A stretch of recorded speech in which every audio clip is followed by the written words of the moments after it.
युग पुरुष बाबा साहेब डॉक्टर भीमराव अंबेडकर। संक्षिप्त जीवनी।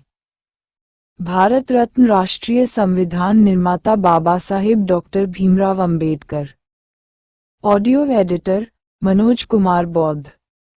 नमो बुद्धाय, जय भीम। पहले इतना जरूर सोच लेना कि डॉक्टर अंबेडकर एक महान वकील भी हैं।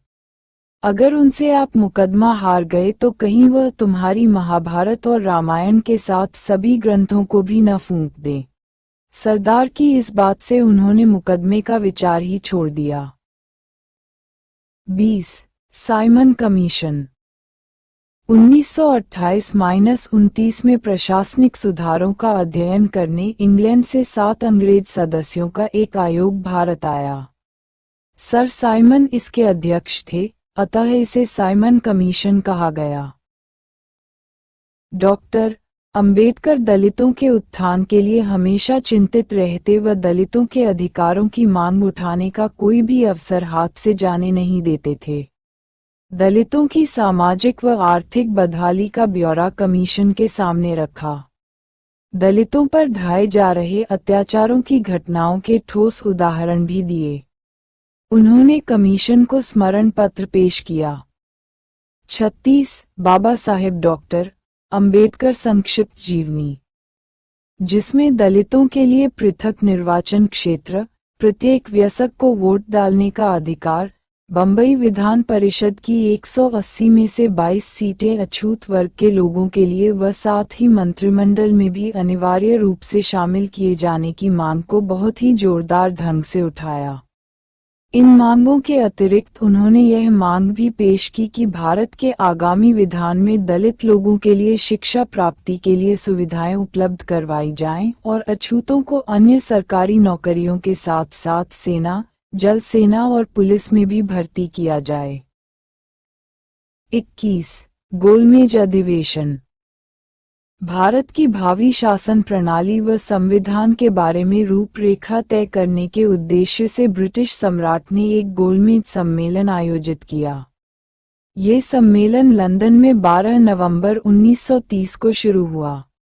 इस सम्मेलन में ब्रिटिश सरकार और भारतवासियों के 89 प्रतिनिधियों ने भाग लिया। डॉक्टर अंबेडकर ने इसमें अछूतों के प्रतिनिधि के रूप में भाग लिया। यह एक ऐसा समागम था जिसमें मुख्य विषयों पर अपने विचार प्रकट करने थे और वे नोट किए जाते थे। डॉक्टर अंबेडकर ने अपनी प्रभावशाली आवाज से अपने भाषण के शुरू में ही कहा कि वह ब्रिटिश भारत की जनसंख्या के 5वें भाग का, जो कि इंग्लैंड या फ्रांस की जनसंख्या से भी अधिक है, दृष्टिकोण प्रस्तुत कर रहे हैं। इन लोगों की दशा पशुओं से भी गई गुजरी है। डॉक्टर अंबेडकर ने सिंह गर्जना के साथ कहा, जब हम अपनी वर्तमान स्थिति और ब्रिटिश शासन से पहले की स्थिति की तुलना करते हैं तो हम पाते हैं कि हम उन्नति करने की बजाय व्यर्थ समय काट रहे हैं। ब्रिटेन से पहले छुआछूत के कारण हमारी दशा घृणापूर्ण थी। क्या ब्रिटिश सरकार ने इसे दूर करने के लिए कुछ किया? ब्रिटेन से पहले हम कुओं से पानी नहीं भर सकते थे। क्या ब्रिटिश सरकार ने हमें पानी भरने का अधिकार प्राप्त? बाबा साहेब डॉक्टर अंबेडकर संक्षिप्त जीवनी 37 करवा दिया। ब्रिटेन से पहले हम मंदिरों में प्रवेश नहीं कर सकते थे, क्या अब हम प्रवेश कर सकते हैं? ब्रिटेन से पहले हमें पुलिस में भर्ती नहीं किया जाता था, क्या अब हमारे लिए पुलिस या सेना में भर्ती के द्वार खुले हैं? इन सभी प्रश्नों का उत्तर हाँ में नहीं दिया जा सकता। पराकाष्ठाओं के घाव हमेशा रिश्ते रहते हैं। हालांकि ब्रिटिश शासन को 150 वर्षों से अधिक समय बीत चुका है। ऐसी सरकार का किसी को क्या लाभ? डॉक्टर अंबेडकर ने मांग की कि दलित वर्गों को दूसरे नागरिकों के समान नागरिक अधिकार दिए जाएं, कानून में प्रत्येक प्रकार का भेदभाव व ऊंच नीच पूर्णतः समाप्त किए जाएं। दलित वर्गों को विधानसभाओं में अपने प्रतिनिधि अपने लोगों द्वारा स्वयं चुनने की छूट हो और दलित वर्गों को सरकारी नौकरियों में पूर्ण प्रतिनिधित्व दिया जाए और कर्मचारियों की भर्ती और नियंत्रण के लिए सार्वजनिक सेवा आयोग स्थापित किए जाएं।